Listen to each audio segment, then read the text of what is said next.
Forks has always been like this, a small town shrouded in rain and fog.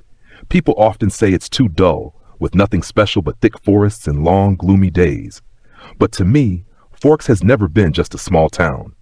It is the place that hides a secret, a memory veiled in darkness.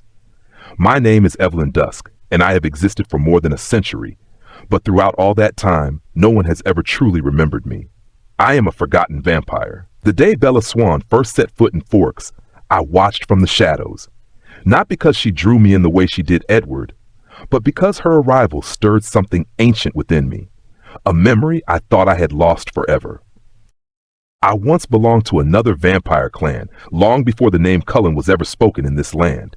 My clan, the Dusk family, existed in secrecy, far from humans, but unlike the Cullens. We never compromised with our instincts. We thirsted for blood and we hunted. But I was different.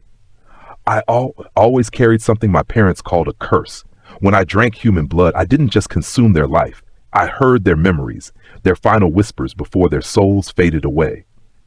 And then, those memories clung to me, haunted me, until I could no longer tell which were mine and which belonged to someone else. Because of this, my clan cast me out. I hid away in the deep forests of Forks for decades, watching generations of humans pass, but no one ever knew of my existence. Everything began to change when Bella entered Edward's life. I knew him, Edward Cullen, the one who rejected instinct, who chose the harder path, the path I once longed for but never had the strength to take. What caught my attention wasn't just the strange love between vampire and human, but Bella's eyes. In them, I saw the reflection of a girl I had once known, more than a century ago. Her name was Clara, and I had loved her before I became a vampire. Clara died in a fire, one set by the Dusk clan themselves. Bella's eyes reminded me of Clara's, dragging me into the spiral of past and present. One night, as fog blanketed the forest, I found something I thought long lost, my own diary.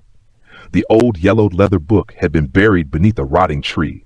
When I opened it, I realized it held not only my memories, but also writings that weren't mine. Evelyn, if you found this, it means we are still bound. I know you hear my voice every time you drink blood. I know you can still feel my presence. But you must understand, my death was not the end. We will meet again. Signed at the bottom, Clara. I was frozen. How could it be?